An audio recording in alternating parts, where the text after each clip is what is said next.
आप देख रहे हैं आईना फैसल शकील के साथ। सलाम। पाकिस्तान इंटरनेशनल इतिहास के हवाले से जो हुआ अनफॉर्चुनेट, इंतहाई अफसोसनाक, अलमनाक, लेकिन जैसे मैंने पहले भी कहा कि कोई भी अल्फाज आप इस्तेमाल कर लें, आप जो लवाहिकीन हैं उनका दर्द जो है उसमें नहीं समो सकते।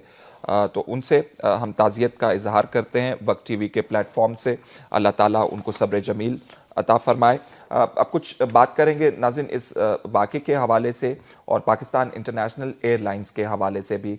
पाकिस्तान इंटरनेशनल एयरलाइंस के हवाले से सबसे पहले मैं आपको बताना चाहता हूँ कि न्यूयॉर्क टाइम्स का ये आर्टिकल है जिसमें कहा गया बहुत सारा डेटा जो है कलेक्ट किया गया उन जहाज़ों के हवाले से जो क्रैश हो गए थे, और उनमें से सर्च की गई और पता चला कि पाकिस्तान इंटरनेशनल एयरलाइन जो है वो दुनिया की बुरी तरीन एयरलाइंस है हादसात के हवाले से। आपको ये भी बताना चाहते हैं कि ATR के हवाले से जिस जहाज़ के हवाले से जिक्र किया जा रहा है जो क्रैश हुआ, उसको कहा जाता है कि ये एडवांस्ड टेक्नोलॉजी है इस जहाज़ के अंदर। ये जहाज़ लम्हा बा लम्हा पायलट को इन्फॉर्म कर रहा होता है कि मैं कैसे परफॉर्म कर रहा हूँ। ये जहाज़ ये भी बता रहा होता है पायलट को कि मेरे अंदर क्या क्या फॉल्ट्स हैं और आपको क्या क्या उस हवाले से करना है अगर इस जहाज़ के अंदर ऑटो पायलट फिट हुआ होता है। तो इसमें दो किस्म के जहाज हैं, एक जहाज के अंदर ऑटो पायलट आता है और एक जहाज के अंदर ऑटो पायलट नहीं भी होता। तो हमें ये तशवीश ही रहेगी कि इस जहाज के अंदर क्या ऑटो पायलट था, क्या वो पायलट से बात कर रहा था, पायलट को बता रहा था कि मेरे अंदर ये खराबी पैदा हो गई है और मेहरबानी फरमा के आप ये काम कीजिए ताकि आप सेफली लैंड कर सकें। बहुत सारी बातें और भी हैं जो हम चाहते हैं अपने मेहमानों के वसातत से, उनकी एक्सपर्ट राय के हवाले से आप तक पहुंचाएं। मेरे साथ इस वक्त स्टूडियो के अंदर मौजूद हैं विंग कमांडर हैं जफर इकबाल साहब। बहुत बहुत शुक्रिया आपका, आपने हमें ज्वाइन किया। टेलीफोन लाइन पर हमें ज्वाइन कर रहे हैं आबिद राव साहब, एयर वाइस मार्शल हैं, रिटायर्ड। मैं आबिद राव साहब, आप मुझे सुन सकते हैं? जी जी, आवाज आ रही है जी आबिद राव साहब, अगर ATR के हवाले से आपको कुछ इसके टेक्निकल एडवांसमेंट के हवाले से या कितना एडवांस्ड एयरक्राफ्ट था कोई हवाले से अगर कुछ बता सकें, हमें असिस्ट कर सकें इस हवाले से। देखिए, ये बड़ा रिसेंट जहाज था, ये 10 साल पहले इंडक्शन हुई है जी। और इसके कुछ मॉडल तो बल्कि 10 साल से भी कम अरसा हुआ है वो आए हैं और अपनी कैटेगरी में ये बहुत मॉडर्न जहाज था। ठीक, ये 50 सीटर कैटेगरी में आता है, टर्बो प्रॉप है, शॉर्ट हॉल जिसे कह लें आप। अक्सर एयरलाइंस के पास इस कैटेगरी के जहाज भी होते हैं, मतलब जहाँ बड़े हैं वो ये भी हैं।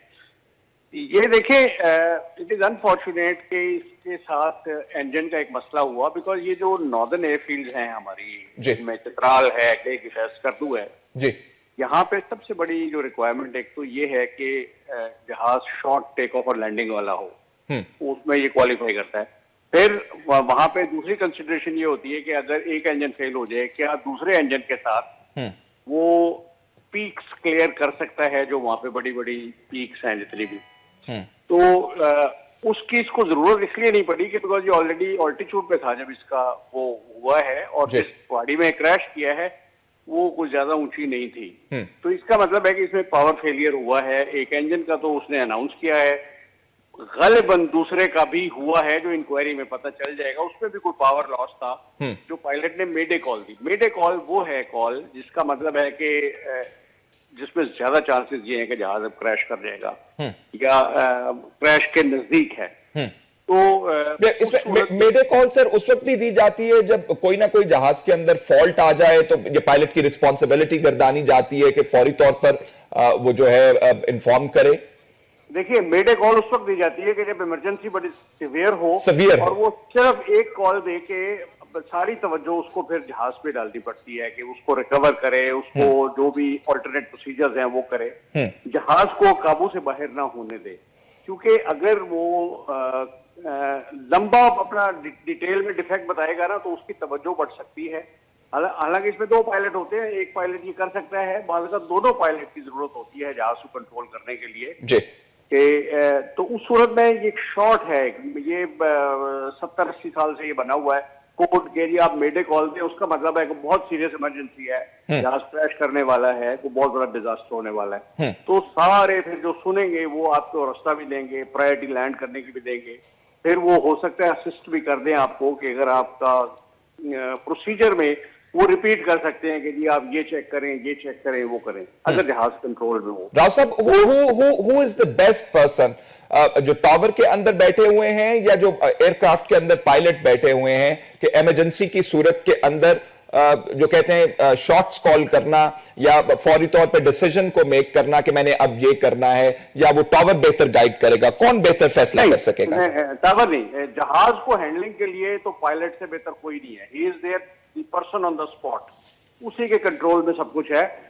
टावर वाले ये असिस्ट करते हैं कि आपको रेडार की उस पे शॉर्टेस्ट रूट दे के लैंड करवा दें, आपके आगे कोई है उसको रास्ते से हटा दें तो आपको प्रायोरिटी लैंड करवाएंगे वो। फिर कंट्रोल टावर वालों ने अपनी क्रैश सर्विसेज को अलर्ट करना होता है, उसमें क्रैश टेंडर्स हैं, एम्बुलेंसेज हैं, हेलीकॉप्टर्स हैं अगर ऑफ साइट क्रैश होता है।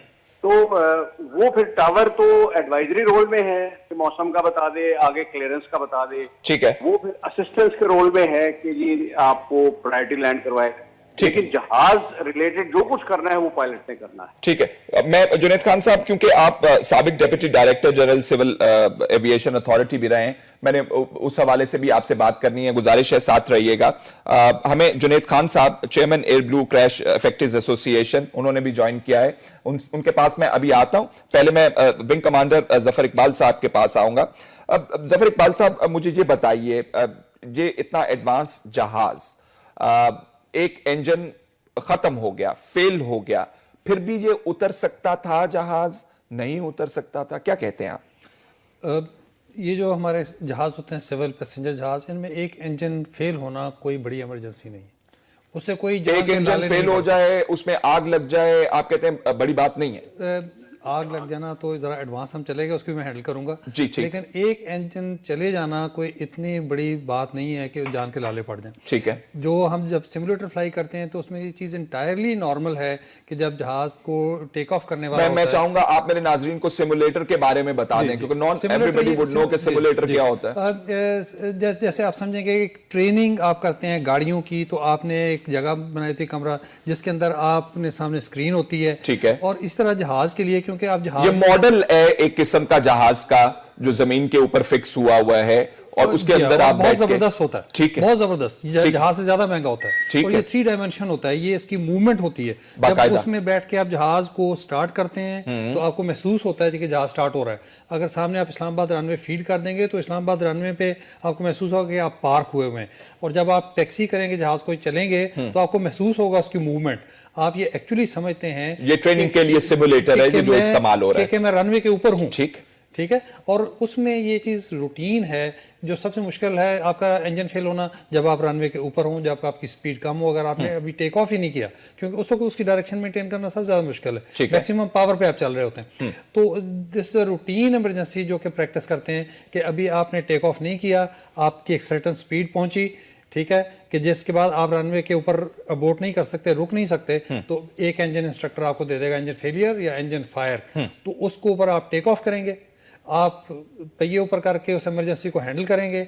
अगर फायर है तो फायर को आप एक्सटिंग्विश करेंगे, और अगर जहां से आपने टेक ऑफ किया है वहां की विजिबिलिटी बहुत कम है कि आप लैंड बैक ना कर सकें, तो आप 1000 मील दूर जाकर लैंड कर सकते आप मतलब इतनी आप ये एडवांस टेक्नोलॉजी बता रहे हैं कि पायलट जो है कॉकपिट के अंदर बैठ के अगर एक इंजन में आग भी लग जाए उसको भी बुझा सकता है। बिल्कुल, और ये नॉर्मल चीज है, ये पुराने जहाजों में भी है ये, कि भी आपको पता चलता है, अंदर इंस्ट्रूमेंटेशन होती है जो कि उसके जो टेम्परेचर को रीड करके इंजन के आपको बताती है कि इंजन ओवरहीट हो गया या फायर लाइट ऑन हो गई।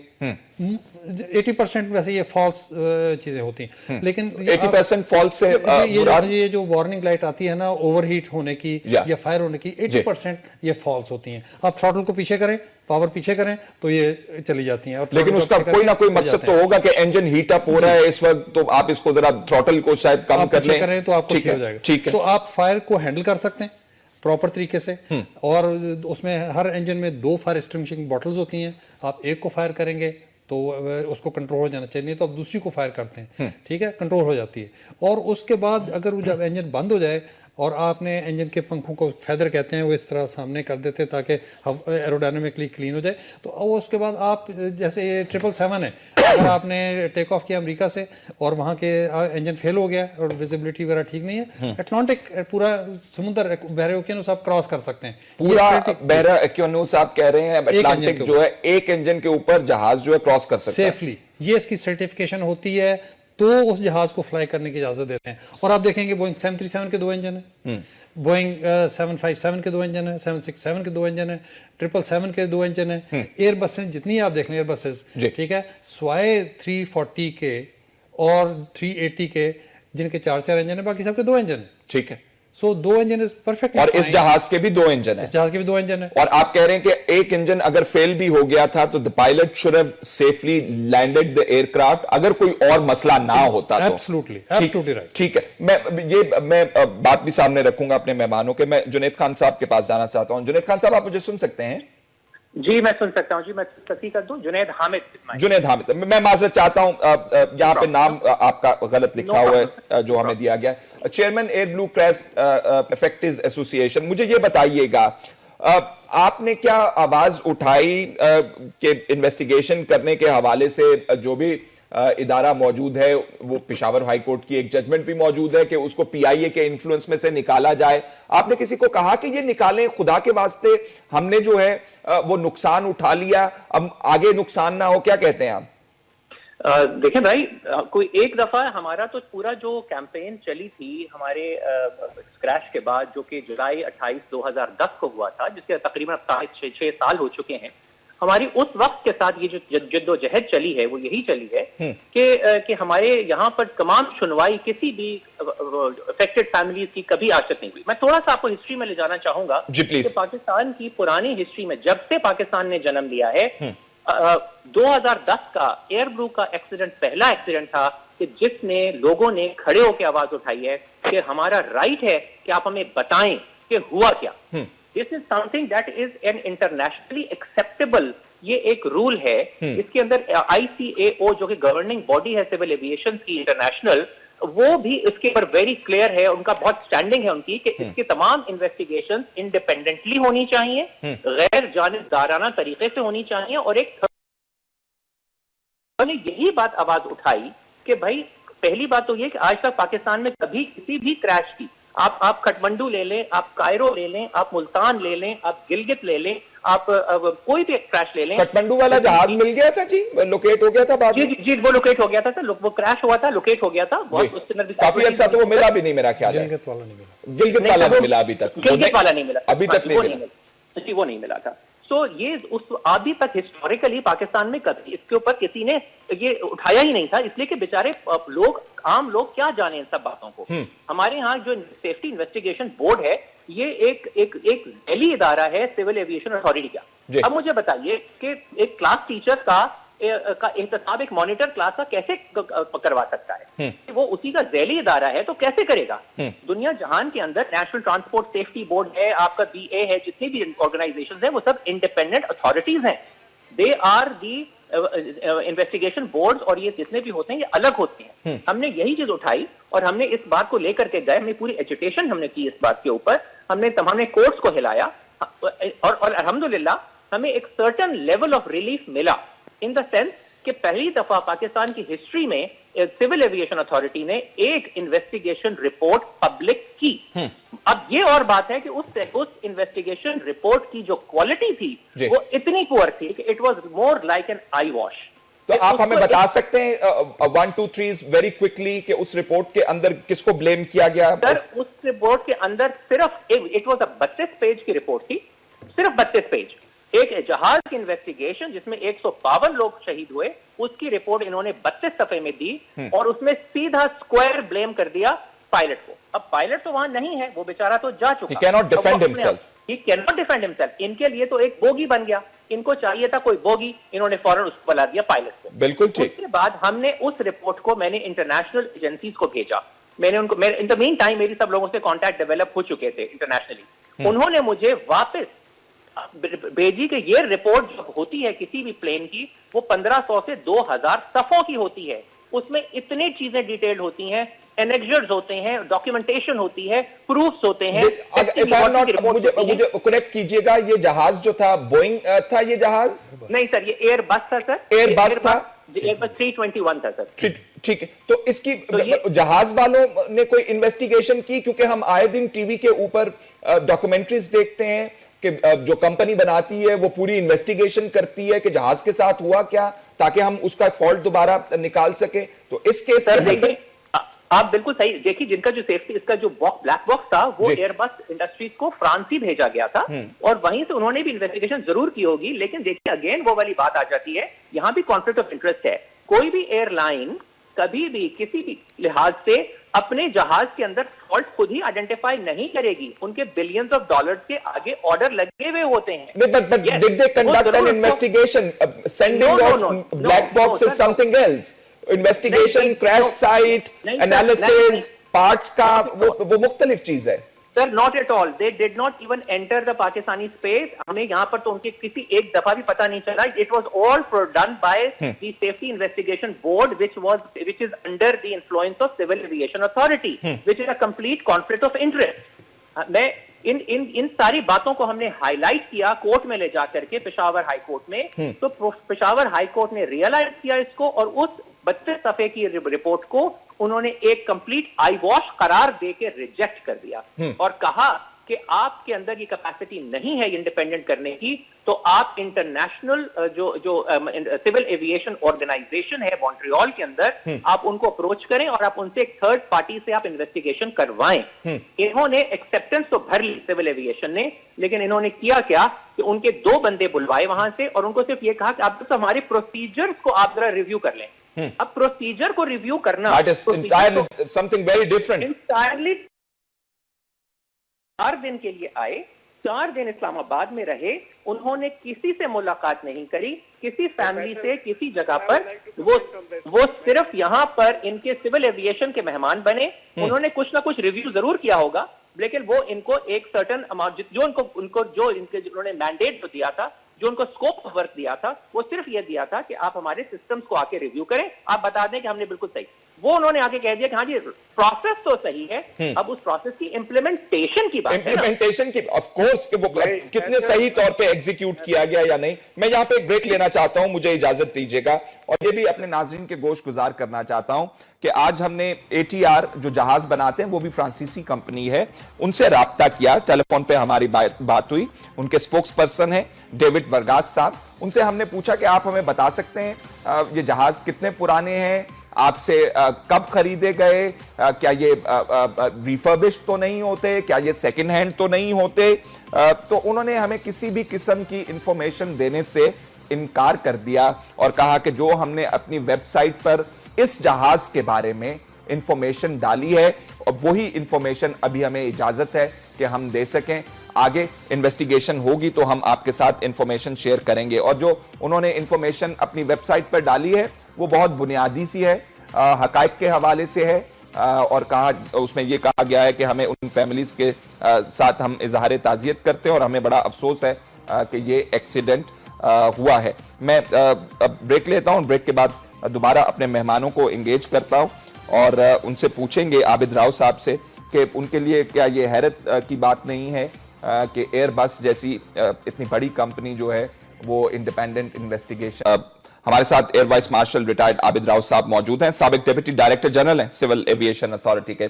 आबिद राव साहब, अभी हमारी बात हो रही थी जुनैद हामिद साहब से, वो कह रहे थे कि इंडिपेंडेंट इंक्वायरी कोई नहीं कंडक्ट की गई और still in the dark about that. क्या कहना चाहेंगे आप इस हवाले से? देखिए, इन प्रिंसिपल तो वो ठीक कह रहे हैं कि जी इंडिपेंडेंट इंक्वायरी होनी चाहिए, लेकिन जिस इंक्वायरी का उन्होंने रेफरेंस दिया कि जी 32 पेज की थी जी, वो बड़ा सिंपल एक्सीडेंट था।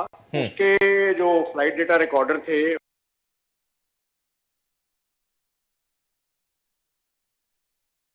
इंक्वायरी से कोई फर्क नहीं पड़ना था, 32 पेजेस में उन्होंने बता दिया जहाज का। अब अगर आप एयरबस पे भी यकीन ना करें कि जी वो एयरलाइन के अपने इंटरेस्ट हैं, फिर बोइंग वालों का उनका काउंटर इंटरेस्ट है। अगर आप बोइंग वालों से कराएंगे एयरबस की तो वो जानबूझ के, मतलब आप शक की कहीं तो आप लाइन ड्रॉ करेंगे कि जी यहाँ से आगे शक वालों ने तो नहीं की, वो कह रहे थे वो इन्होंने भेजी थी ना उनको भी, तो कहा कि जी उनको गलत भेजी इन्होंने।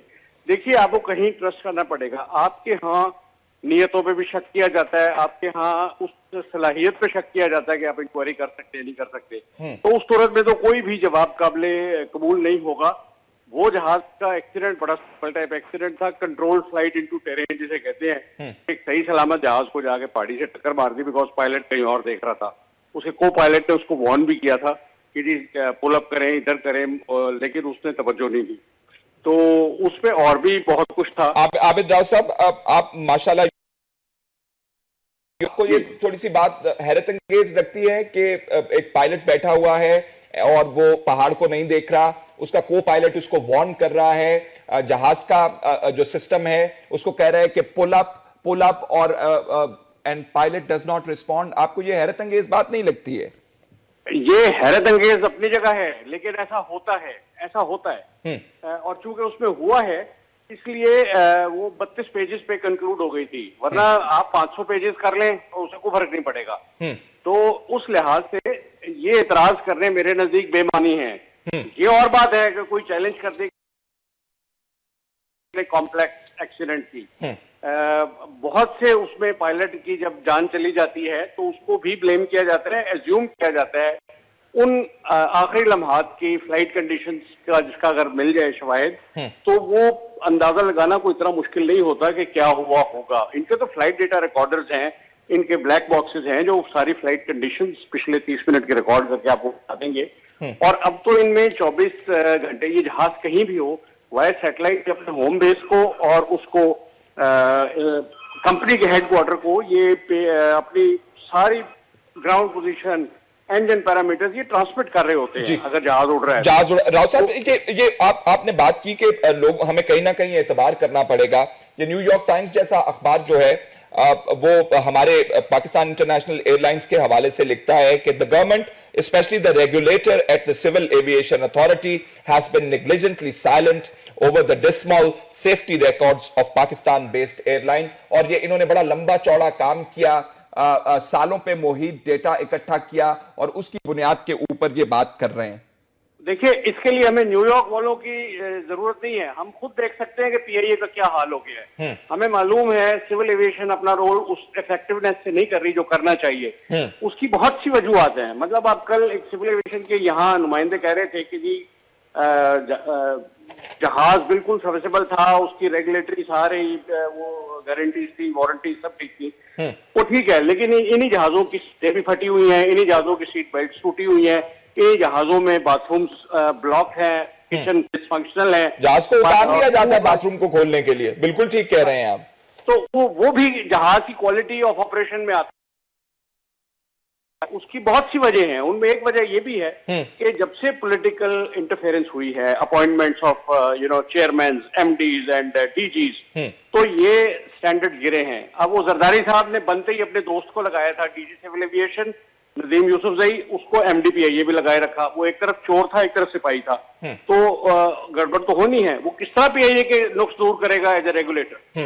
तो वो फ्लाइंग भी पीआईए में करते थे, तो वो एक जगह से शिकायत होती थी, वो दूसरी साइड पे जाकर उसको ठीक कर लेते थे। ठीक है, मैं राव साहब जरा ब्रीफली इस पे आइएगा कि ये जो एटीआर एयरक्राफ्ट था, एफएस इसके अंदर लगा हुआ है, 5 एलसीडीज जो हैं वो डाटा डिस्प्ले कर रही हैं, मल्टीपल पर्पस कंप्यूटर सिस्टम जो है उसका उसके अंदर मौजूद है, और कैटेगरी 3 एयरक्राफ्ट है। तो एक इंजन फेल होने के बाद what do you think the pilot should have landed the aircraft? उनको लैंड कर लेना चाहिए था एक इंजन के खराब होने के बावजूद? देखिए, अभी चूंकि इंक्वायरी स्टार्ट हुई है, अभी वो इसकी एविडेंस इकट्ठी करेंगे। ये कहना कबल अज वक्त है कि सिर्फ एक इंजन फेल हुआ था, उसके साथ कोई और एसोसिएटेड इमरजेंसी नहीं थी। हो सकता है उसके दूसरे इंजन में भी कोई गड़बड़ हुई हो, कोई और ऐसी चीज हुई हो जिससे जहाज से कंट्रोल चला गया। वरना पायलट का रिपोर्टेडली एक्सपीरियंस बहुत था, 12,000 घंटे बहुत होते हैं फ्लाइंग एक्सपीरियंस। आप इसके लिए, और आई होप कि उनका इमरजेंसी स्किल ट्रेनिंग जो है वो सर्टिफिकेट भी जो है एंडोर्समेंट हुई हो। जी, मतलब वो मेरे ख्याल में क्वालिफाइड थे। बाकी उड़ने से, ये गिरने से पहले जहाज ठीक ही होता है। मतलब पिछली सॉटी में ठीक था। कल मैं तबसरे सुन रहा था, लोग अपनी अपनी मायराना और गैर मायराना राय दे रहे थे। तो इंक्वायरी का वेट कर लेना चाहिए। बिल्कुल ताकि ठीक है, जहाज लेकिन वो हम प्रोबेबल आपसे कॉज की बात कर रहे हैं और जहां आप हमें रोक देते हैं हम उससे आगे नहीं जाते। मैं जरा बात करना चाह रहा हूं इस वक्त हमारे साथ नसीम अहमद साहब हैं, president society of air safety investigators Pakistan. मुझे ये बताइएगा नसीम अहमद साहब कि जो सेफ्टी के बारे में बात की जा रही है यहाँ पे अमूमी तौर पर आप क्या ऑब्जर्वेशन है आपकी सेफ्टी के हवाले से पाकिस्तान में? देखें, पाकिस्तान एविएशन सेफ्टी को अगर हम पिछले 30-35 साल में देखें जी, तो चीज़ें तो बहुत वाज़ेह हैं, क्योंकि एक्सीडेंट रेट हमारा बहुत हाई है। और मैंने तो एक किताब भी लिखी थी 2010 में ऑस्ट्रेलिया में मौजूदगी में, जिसमें मैंने पूरे एविएशन के जो ऑर्डिनेंस जनरल ज़िया के दौर में 1982 का शाया हुआ, उससे पहले सबसे पहले जनरल अयूब ने शाया किया, तो तमाम चीज़ों में मसाइल तो थे इसमें। और जो हादसा हुए हैं इसकी बुनियाद पे नज़रें बंद कर लेना, ये कहना कि मसाइल नहीं है, ये तो बहुत गलत होगा। अब देखा जाए कि देखें, एयर ब्लू से शुरू अगर केस करें तो एयर ब्लू की जो इंक्वायरी का जुनैद साहब कह रहे हैं, देखें फर्स्ट टाइम था, प्रोसीजर्स अवेलेबल नहीं थे, ये पता नहीं था कि इंक्वायरी पब्लिक कौन करेगा, कैसे करेगा, कितने पेज शाया करे, इसलिए वो कन्फ्यूजन हुआ था 32 पेज। और फिर बाद में जो इकाओ को इंक्वायरी दी गई और बाद में रिवायत ही नहीं थी पब्लिक करने की रिपोर्ट्स, ठीक है जी हाँ, इसीलिए थे कौन क्लियर करेगा, सेक्शन ऑफिसर इजाजत देगा, एसआईबी इजाजत देगी। तो इस मसले का हल ये है कि जैसे कि पूरी दुनिया में स्टैंडर्ड्स हैं इकाओ के, कि इंडिपेंडेंट बोर्ड जो होगा वो बगैर किसी गवर्नमेंट ऑफिशियल की परमिशन के इंक्वायरी पब्लिक कर सके और रेगुलरली ब्रीफिंग दे सके। ये एनटीएसबी में होता है। तो इसका तो जवाब ये हो गया। और जब ये इंडिपेंडेंट हो जाएगा, आज कितना है कितना नहीं है, इस ultimately a day will come if all, अगर मीडिया, जुडिशरी और हमारे इदारे इसकी तरफ काम करते रहें तो आई होप कि अभी एक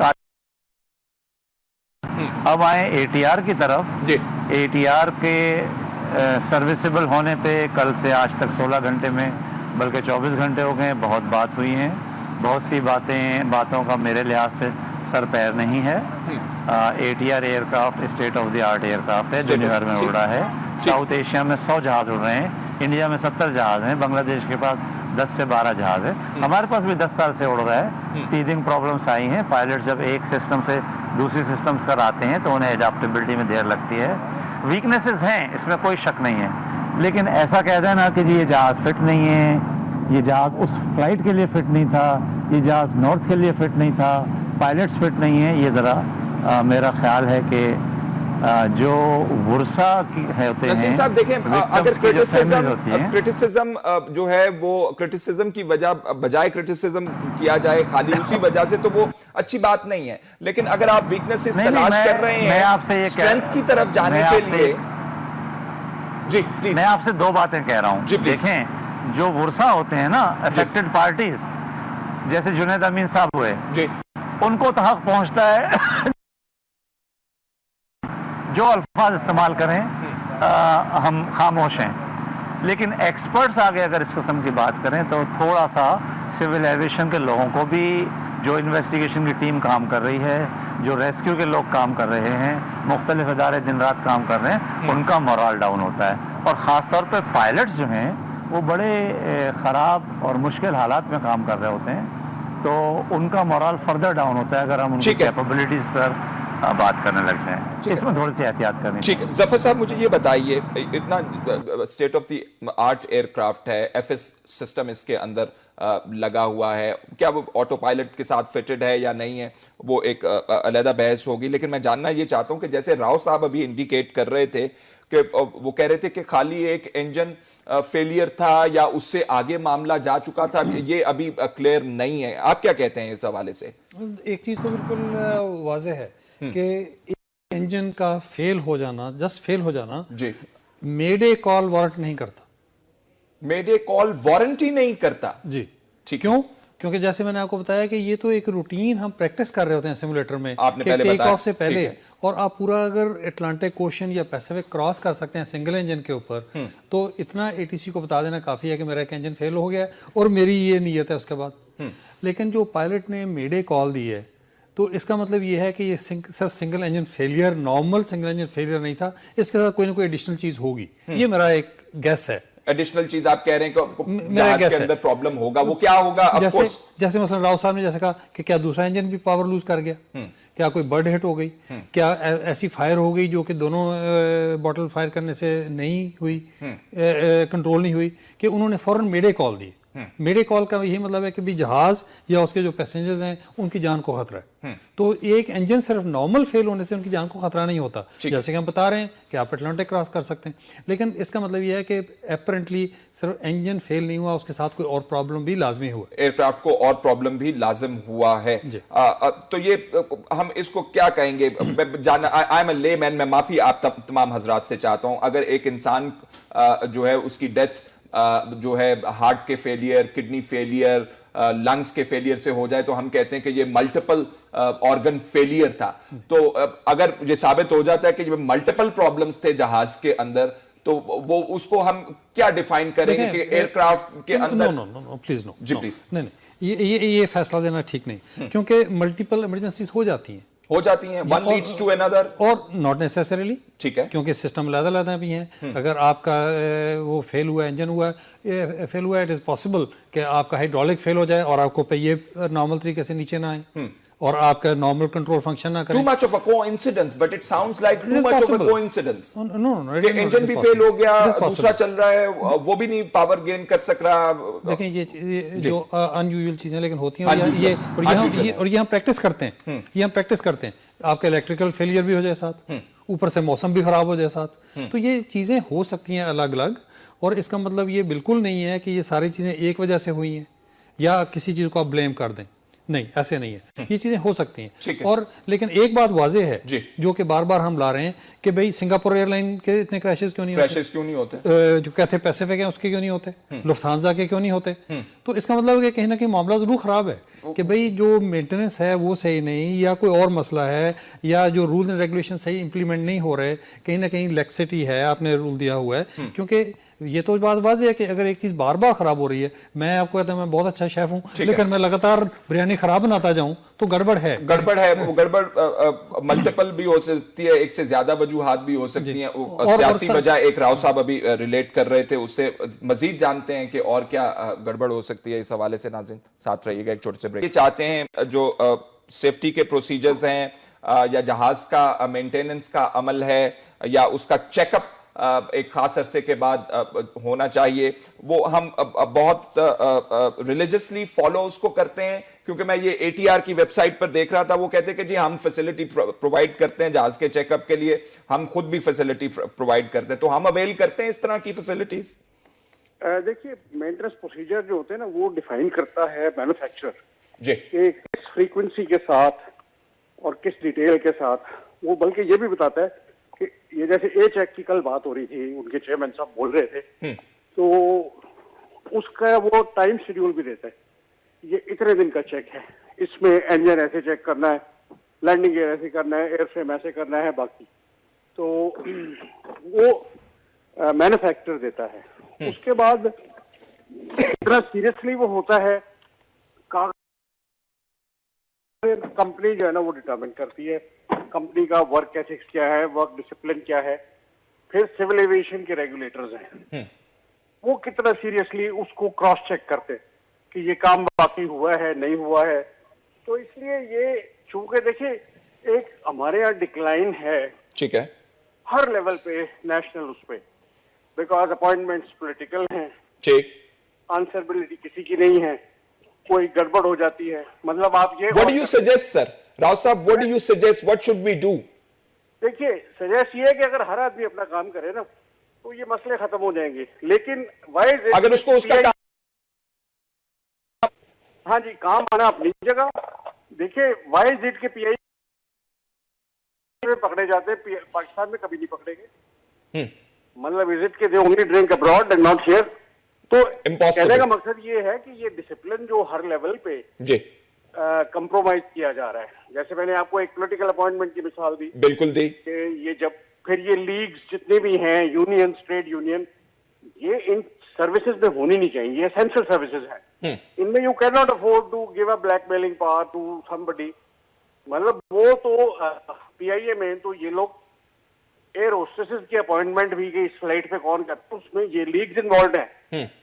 qualification is not a thing. आप रूलिंग पार्टी आती है तो वो नून लीग वाले आ जाते हैं, दूसरी पार्टी आती है पीपल्स लीग आ जाती है, people's unity. I mean what nonsense, ये पॉलिटिकल डिवीजन क्यों है?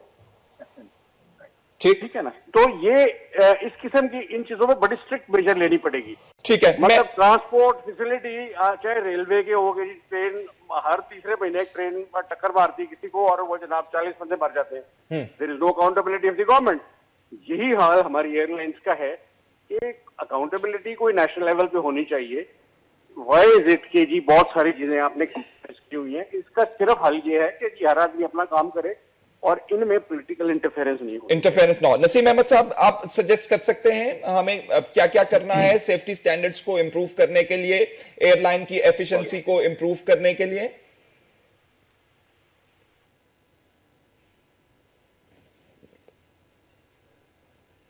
अच्छा, अब आवाज नहीं आ रही नसीम साहब, मैं आपको नहीं सुन पा रहा। अब मैं आपके पास दोबारा आता हूं जी। आगे आगे ठीक, दोबारा आइए, दोबारा आइए जी। प्लीज प्लीज, मैं सुन रहा हूं मैं अब आपको जी। Please, are you listening to me? जी जी जी, I can listen to you जी।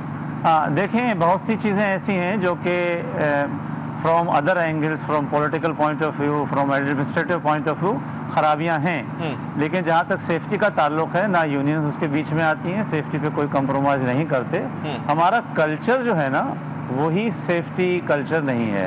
तो कुछ तो तमाम लोग, चाहे वो पायलट्स हों, इंजीनियर्स हों, एयर ट्रैफिक कंट्रोलर हों, वो अपने घर से, अपने माहौल से आदत लेकर आते हैं।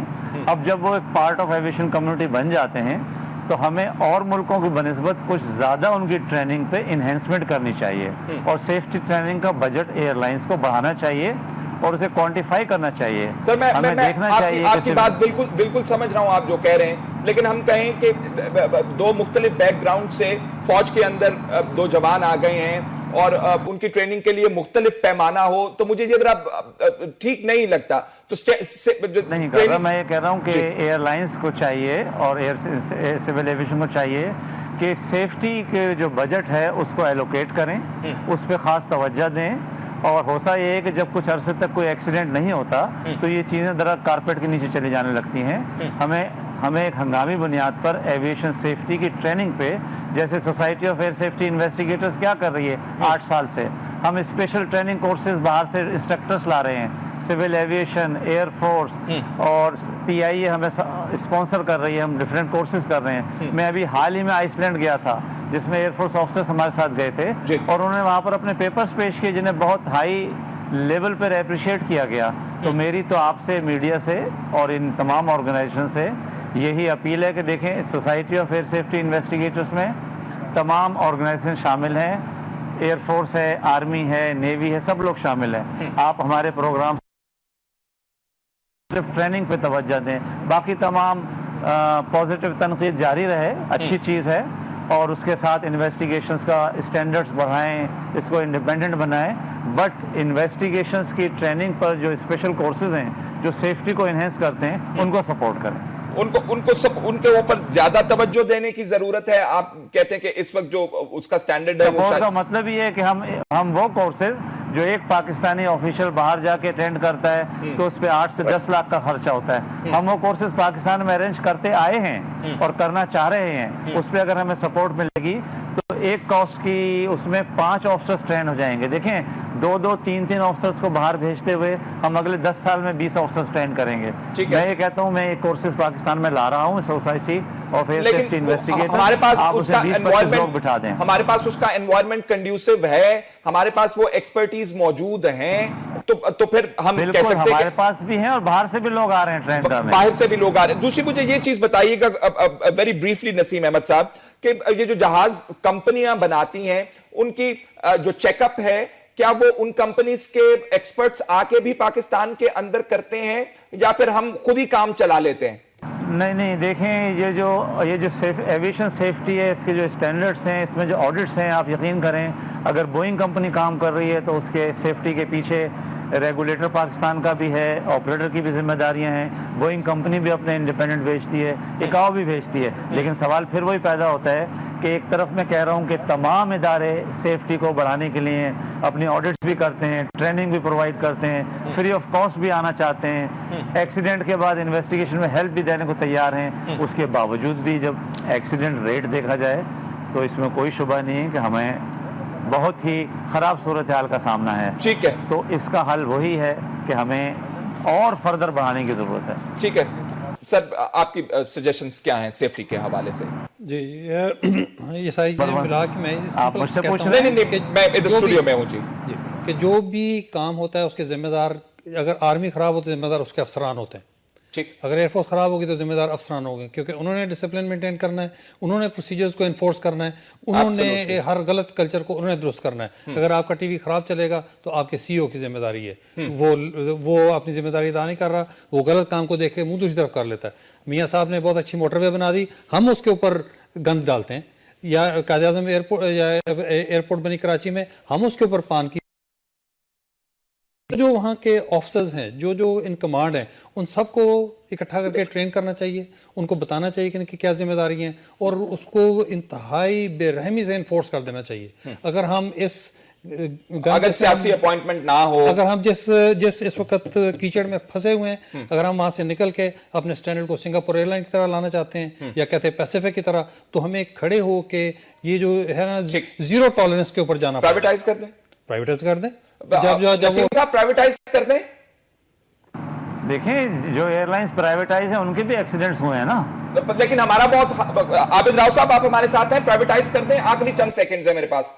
देखिए, ये बात यही पीआईए एक्सीलेंस के दर्जे पे थी, दुनिया की बेहतरीन 5 एयरलाइंस में थी जब नूर खान साहब इसके चेयरमैन थे जी।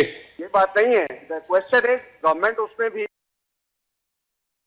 तो ये एयरलाइन लेकिन मेरिट के ऊपर काम नहीं हो रहा। मैं आई एम अनफॉर्चुनेट अगर नहीं हो जी। तो देखिए, ये हमारी जो प्राइवेट एयरलाइंस है वो पीआईए से बेहतर काम कर रही है। चले इस तरह, let's put it this way. अच्छा चलें, ठीक है। अब नाज़रीन, प्रोग्राम मेहमानों की राय सुनी, फैसल शकील को इजाजत दीजिए। अल्लाह हाफिज।